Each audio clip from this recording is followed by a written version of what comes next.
سلام به همه هنرجوهای عزیز و محترم. امیدوارم که حالتون خوب باشه. خب با یک ویدیو آموزشی جدید همراهتون هستم و در این ویدیو قصد دارم این موتیف 6 ضلعی بسیار زیبا رو بهتون آموزش بدم که چطوری میتونین اون رو ببافین. خب اگر که موافق هستین بدون اتلاف وقت بریم سراغ کارمون.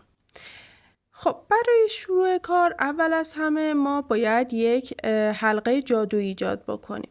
برای ایجاد حلقه جادویی روش‌های مختلفی هست. من از روش همیشگی خودم استفاده می‌کنم که این دوتا انگشت رو ملاک قرار میدم و کانوا رو به حالت ببینید ضربدری دور این دوتا میپیچونم. خب بقیه کانوا بین این دوتا انگشتم قرار میگیره و حالا کاری که میکنم قلاب رو افقی میگیرم، از زیر این کانوا رد میکنم و کانوای مقابلش رو میگیرم و از زیرش بیرون میکشم و یه پیچ بهش میدم. بعد دستم رو کاملا برمیگردونم. خب الان دو تا رشته کانوا وجود داره. قلاب رو از زیر این دومیه رد میکنم. ببینید قلاب رو میندازم زیرش به این حالت. حالا دو تا کانوا روی قلابم هست. اولی رو از داخل دومی رد میکنم. خب من به این شکل حلقه جادویی رو ایجاد میکنم که بالاش یه دونم زنجیره هست. خب ببینید الان بذاریم بهتون نشون بدم این حلقه ما هست و این هم زنجیره‌ای که بالای اون قرار داره. برای شروع کار شما میتونید در واقع دو تا زنجیره دیگه هم ببافید که من الان بافتم و اینها رو هم دیگه سرجم میشه 3 تا زنجیره و اینها رو در حکم یک دونه پایه بلند به حساب بیارین. اما من معمولا این کار رو نمی کنم. یک روش دیگه بهتون یاد دادم که با زنجیره نخوایم شروع بکنیم که توی کارمون هم پیدا نباشه. میام قلاب رو میبرم داخل حلقه، کانوا رو بیرون میکشم و بعد کانوا روی قلاب قرار میگیره و از داخل این دوتا حلقه عبور میدم. خب این کاری که کردم بعد از اون یک دونه هم زنجیره بالا در واقع میزنم. کل این کاری که کردم رو الان این چیزی که الان دارین مشاهده میکنید و در حکم یه دونه پایه بلند حساب میکنم به جای اینکه بخوام با 3 تا زنجیره کارم رو شروع کنم. برای کسایی که مبتدی هستن این زنجیره رو با مارکر علامت بگذارید. خب کسانی که حالا قلاب بافیشون حرفه‌ای تر هست نیاز به انجام این کار ندارن. حالا من هم اینجا یک نشان گذاشتم چون بعداً باش کار داریم. ما کلاً باید 12 تا پایه بلند داشته باشیم که من الان دارم دومی رو میبافم. دومی رو بافتم، باید در نهایت 12 تا پایه بلند باشه. خب دوستان ویدیو رو روی دور تند گذاشتم که خیلی وقت شما هم گرفته نشه. آموزش پایه بلند رو هم که قبلا به همتون گفتم. حالا اگر که بلد نیستین میتونین به ویدیوهای آموزش من مراجعه کنید و کاملا یاد بگیرید. خب من به کارم ادامه میدم تا در نهایت بشه 12 تا پایه بلند. فقط کسانی که مبتدی هستند حتما در انتهای کار یک بار دیگه پایه هاشون رو بشمرن که یه موقع کمتر و یا بیشتر نبافته باشن. خب این هم از 12 تا پایه بلند. این کانوا رو میکشم تا این سوراخ وسط هم تنگ بشه. خیلی خوب. حالا دوستان کاری که نیاز هست انجام بدم چی هست؟ اینه که این مارکر رو الان باید باز کنم و قرار هست با اون زنجیری که علامت زدم الان کار بکنم. خب من الان مارکر رو باز کردم. خب این اولین پایمونه. اینم به عنوان اون زنجیره بالای پایه در نظر میگیرم یا اون قسمت بالای پایمون. ما اصول بافتن پایه بلندی یکسان هست، فقط اولین پایه بلندی که میبافیم متفاوت هست و به خاطر اینه که نخوایم کار رو با 3 زنجیره شروع کنیم. خب نگاه کنید از پشت کار خب قلاب رو باید رد بکنم. از زیر هر 2 تا حلقه زنجیره یکی یکی رد میکنم. ممکنه این قسمت یه مقدار بچه‌ها سخت باشه خب اما آروم آروم رد بکنید قلابتون کاملا رد میشه از زیر این 2 تا حلقه. خب حالا کاری که میکنم این هست که این حلقه این ور رو میگیرم و میندازم داخل قلاب و با قلابم کاری که بعد انجام بدم این هست که این حلقه رو بیام از زیر این 2 حلقه زنجیره بیرون بکشم. به این حالت میتونم ببندم کارم رو و یا اتصال رو ایجاد کنم. حالا کاری که انجام میدم این هستش که دقت کنید، دوباره قلابم رو از زیر این زنجیره رد میکنم. نگاه کنید این همون زنجیره‌ای بود که الانم باهاش کار کردم. مجددا قلاب رو از زیر همین زنجیره رد میکنم. خب کانوا رو میگیرم با قلابم و میارمش بیرون. خب حالا کاری که بعد انجام بدم این هست که کانوا رو قلاب بندازم و از داخل این 2 رد کنم به این شکل. یک زنجیره هم بالاش بزنم. این شد یک پایه بلند جدید، یعنی اولین پایه بلند دور دوممون شد کلا. باز اینجا رو هم توصیه می‌کنم کسانی که مبتدی هستن این زنجیره بالایی رو علامت بزنن، چون ممکنه بعداً نتونن پیداش کنن. به خاطر همین میگم که با این مارکر یک علامت بگذارن که موقع اتصال به مشکل برنخورن. خب حالا کاری که باید بکنیم این هست که مجددا در همین فضا کار کنیم.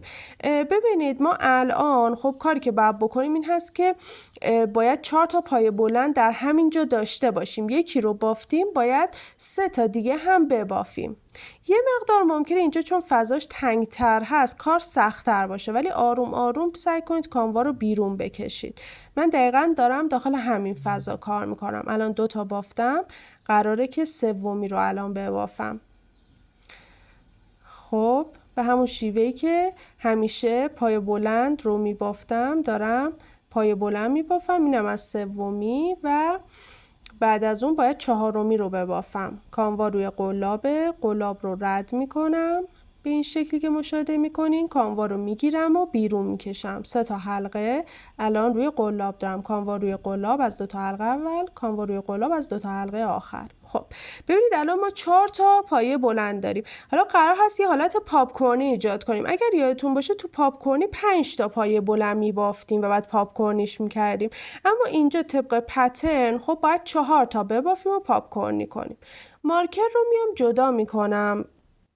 خب این زنجیره رو که علامت زده بودم بهتون نشون میدم با قلابم، این بودش. خب حالا چه کار میکنم؟ قلاب رو از زیر هر 2 حلقه زنجیرم کاملا رد میکنم به این شکل. بعد کاری که میکنم این هست که حلقه مقابل رو میگیرم و این حلقه رو میام از زیر این زنجیره رد میکنم که یک حالت پاپکورنی ایجاد بشه. نگاه کنید به این حالتی که دارین مشاهده میکنین هست و بعد یه دونه زنجیرم بالا پاپکورنی میزنم. این الان پاپکورنیمون تکمیل شد. این شد یه دونه زنجیره بالای پاپکورنی. خب حالا علاوه بر این زنجیره باید 2 زنجیره دیگه ببافم که حالا باز این رو من علامت میذارم، چون باز با این کار داریم. اونایی که مبتدی هستن این رو علامت بگذارن. خب 2 زنجیره دیگه هم الان من میبافم به این شکل. خب حالا میریم سراغ پایه بعدیمون که این میشه. حواستون باشه این قسمت بالای پایه هست و ما با اینجا کار داریم. ما در این الگویی که قرار هست در دور دوم داشته باشیم بالای تک تک پایه های ردیف اولمون قرار هست پاپکورنی داشته باشیم و بعد از بافت پاپکورنی هم 3 زنجیره داریم. خب این الان یه دونه پایه بلند که من الان اینجا بافتم. باید 3 دیگه ببافم که بشه 4.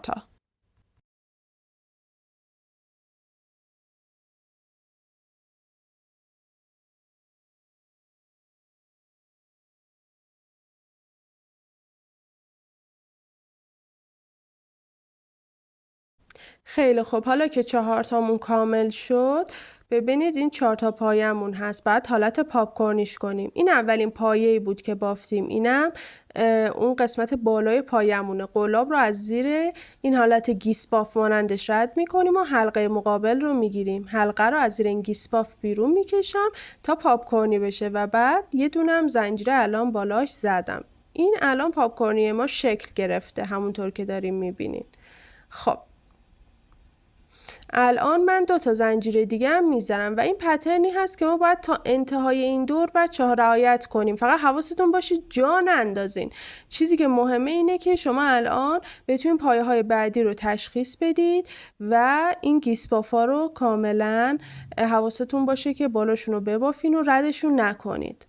خب من این کار رو انجام میدم که دیگه ویدیو خیلی زمان زیاد نشه، از حوصله شما هم خارج نباشه. در نهایت کارمون به این شکل است. اگر که درست بافته باشین و جا انداخته باشین، اگر که بشماریم مثل من الان، باید 12 تا پاپکورنی داشته باشین، چون ما 12 تا پایه داشتیم تو دور اول و بالای همه اونها یه دونه پاپکورنی برمی بافتیم. خب حالا ما این قسمت رو علامت گذاشته بودیم، اون زنجیره بالا پاپکورنی رو. خب که الان من این مارکر رو جدا میکنم. همونطور که قبلا هم اشاره کردم برای کسانی هست که مبتدی هستن، برای اینکه بدونن که کجا کار اتصال باید انجام بشه که یه موقع اشتباه نکنن و پترن رو درست در واقع ببافن. خب من الان قلاب رو خارج کردم، قلاب رو از پشت کار میارم، همونطور که گفتم از زیر این گیسپاف رد میکنم، حالت گیسپاف مانند زنجیرمون، و این حلقه رو میگیرم به این حالت و از زیر اون بیرون میکشم. ممکنه اول هر دور یه مقدار با کار اتصالش اذیت بشه، اما بقیهش دیگه سخت نیست بچه‌ها. پترنش آسون هست و من توصیه میکنم حتما یاد بگیرید چون خیلی قشنگ میشه موتیفش. خب قلاب رو بردم زیر زنجیره ها، کانوا رو بیرون کشیدم، یه پایه کوتاه بافتم، یه دونم زنجیره بالاش که این رو در حکم یه دونه پایه بلند من حساب میکنم. خب اولین پایه بلند رو همیشه متفاوت میبافیم و اون زنجیره بالای اون پایه کوتاه رو هم همیشه علامت میزنیم برای کار اتصال که بدونیم با کجا باید کار اتصال رو انجام بدیم. خب توی این فضایی که الان ما داریم و این زنجیره ها هستن، خب مجموعاً باید 3 تا پایه بلند باشه. یکیشو که بافتیم که گفتیم اولین پایه بلند همیشه متفاوته، الان دومیشو بافتم و در نهایت یه دونه دیگه هم باید ببافم که بشه سومی. خب این از این. من الان 3 تا دونه پایه بلند بافتم. خب ما الان این پایه پاپکورنیمون رو داریم و بعد این فضایی که ناشی از وجود این زنجیره ها هستش. اینجا پترنی که باید به جا بیاریم این هست که 2 پایه بلند باید ببافیم، 2 زنجیره و باز 2 پایه بلند در همین فضا. خب این الان اولین پایه بلندی که باید ببافیم. این هم دومین پایه بلند. بعد از بافتن این 2 تا پایه بلند گفتم باید 2 تا زنجیره من الان بزنم. این یکی و این هم 2 تا. باز دوباره تو همین فضا کار میکنم، سراغ فضای بعدی نمیرم، همینجا باید کار بکنم. 2 تا پایه بلند دیگه هم اینجا باید بافته بشه. پس ما در دور سوم داخل این فضاها کار میکنیم. و بچه‌ها دقت کنید، اون پترنی که باید به جا بیاریم این هست که توی یکی از فضاها 3 تا پایه بلند، در فضای بعدی 2 پایه بلند، 2 زنجیره، 2 پایه بلند. یعنی این هی تکرار میشه تا آخر دور سوم. الان باز من فضای بعدی رو میبافم طبق این که بعد این الگو تکرار بشه. الان ما باید اینجا 3 تا دونه پایه بلند ببافیم.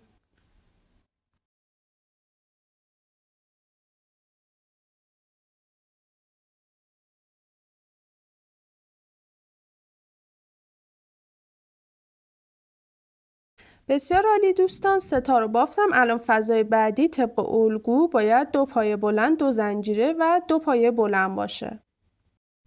من یه مقدار ویدیو رو دور تند گذاشتم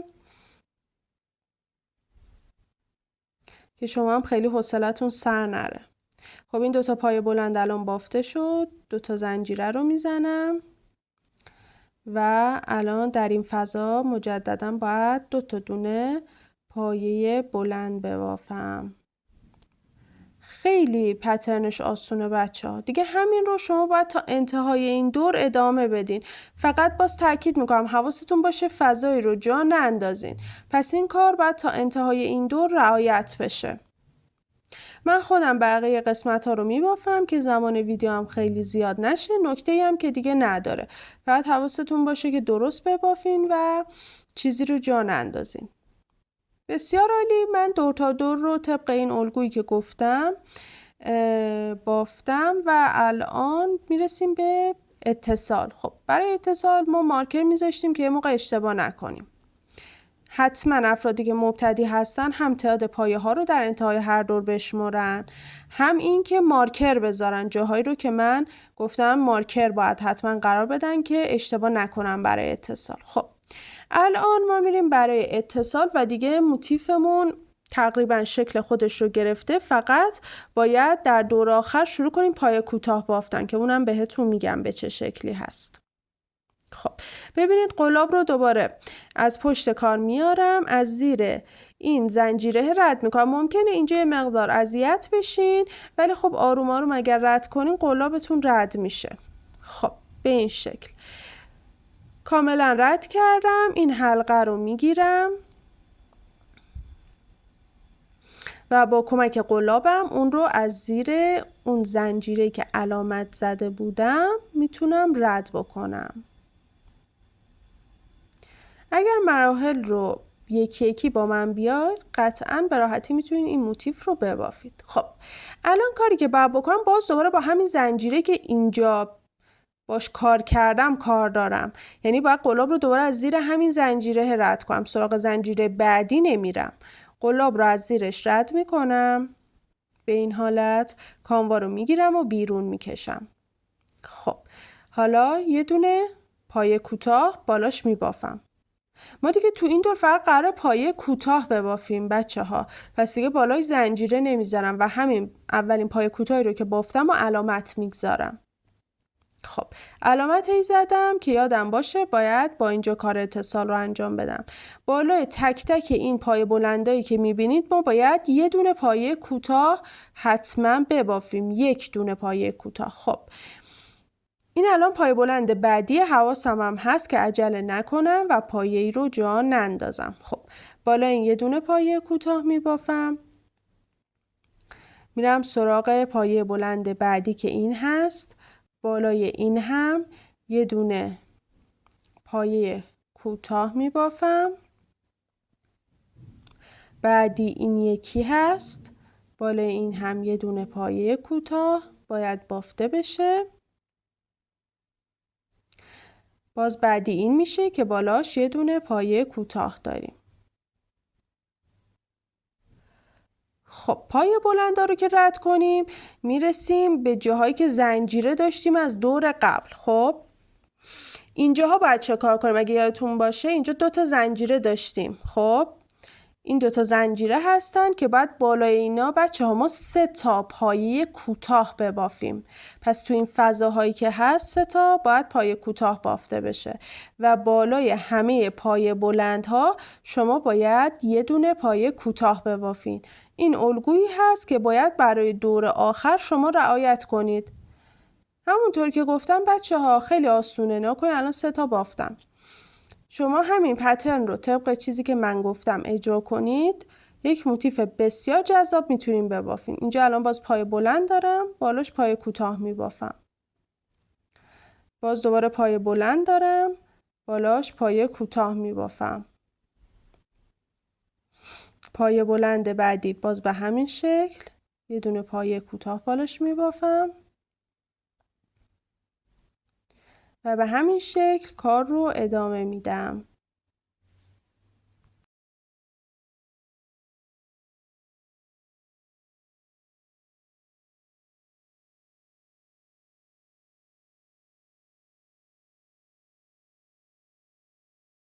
خب دوباره میرسیم به اون فضایی که در واقع زنجیره داریم. گفتیم که در فضاهایی که زنجیره وجود داشت باید ما 3 تا پایه کوتاه ببافیم. ناکن این 2 تا زنجیره هست که بعد بالا این 2 تا زنجیره 3 تا پایه کوتاه ببافیم. تو این فضا کار میکنیم. این یکی، این 2 تا و این هم 3 تا. خب بچه ها دیگه تا انتهای دور باید به همین شکل پیش بریم. فقط حواستون باشه، باز دوباره تاکید میکنم جا نندازین، اصلا هم عجله نکنید. خب پس قرار شد فقط پایه کوتاه ببافیم تا انتها طبق این الگویی که من بهتون گفتم. خب من پای کوتاه ها رو بافتم. پای کوتاه ها رو که میبافیم خیلی موتیفمون قشنگ از آب در میاد بیرون. حتما این قسمت پای کوتاه دور آخر رو هم انجام بدید و حالا اتصال رو داریم که این مارکر رو باز میکنم. خب این مارکر رو باز میکنم. دیگه این دفعه قلاب رو از پشت کار نمیارم، دیگه قراره اتصال نهایی رو انجام بدم بچه ها. باز اینجا ممکنه یه مقدار سختتون باشه بخواین قلاب رو از زیر این قسمت بالای پای کوتاه رد بکنید، اما آروم آروم حالا سعی کنید قلابتون رو رد بکنید که بتونید این کار رو انجام بدید. یه کار دیگه هم میتونید بکنید، میتونید از یه قلاب سایز کوچیک‌تر استفاده کنید برای کار اتصال، چون دیگه کار ما به اتمام رسیده. برای اینکه قلابتون راحت‌تر رد بشه از قلابی استفاده کنید که یک سایز از قلاب اصلیتون کوچیک‌تره. خب طبق روال معمول کار اتصال رو انجام میدیم. حلقه اول رو از دومی رد کردم و این شد اتصال من. حالا برای اینکه کار رو محکم بکنم باید یه دونه هم زنجیره بزنم و با قلابم یه مقدار کانوا رو آزاد میکنم. قیچیم رو باید بیارم تا این دنباله ایجاد شده رو قیچی بکنم. خب بقیه کانوا رو که به کلاف متصل هست جدا میکنم و الان کار من به اتمام رسیده. فقط میمونه این دنباله هایی که به هر حال به کارمون اتصال داره. یکی این دنباله هستش و یکی هم این دنباله مرکزی هست که بعد اینا رو با یک سوزن کانوا که حالا پلاستیکی هست مال من باید پنهان بکنیم. برای پنهان کردن هم ببینید روش مختلفی هست. شما باید ابتدا در واقع این کانوا رو به پشت کارتون منتقل بکنید و در نهایت در جهت‌های مختلف اون رو پنهان بکنید و گره بزنید و قطعش بکنید که حالا من باز به شکل مختصر اینجا براتون نمایش دادم.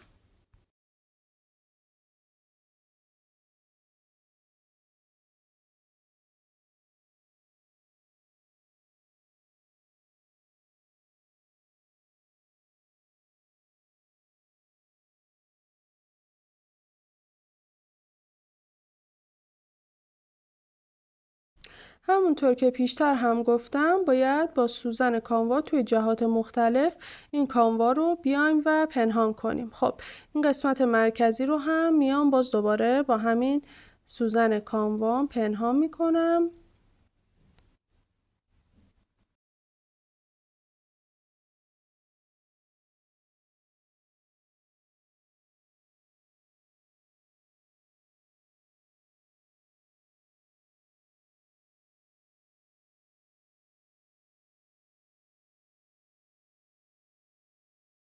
در نهایت هم چند تا گره به اینا میدم و با استفاده از قیچیم دنباله رو کاملا قیچی میکنم. و الان همونطور که دارین میبینین موتیف من حاضر هست. واقعا طرح خیلی زیبایی داره. میتونید در بافت چیزای مختلف از اون استفاده بکنید.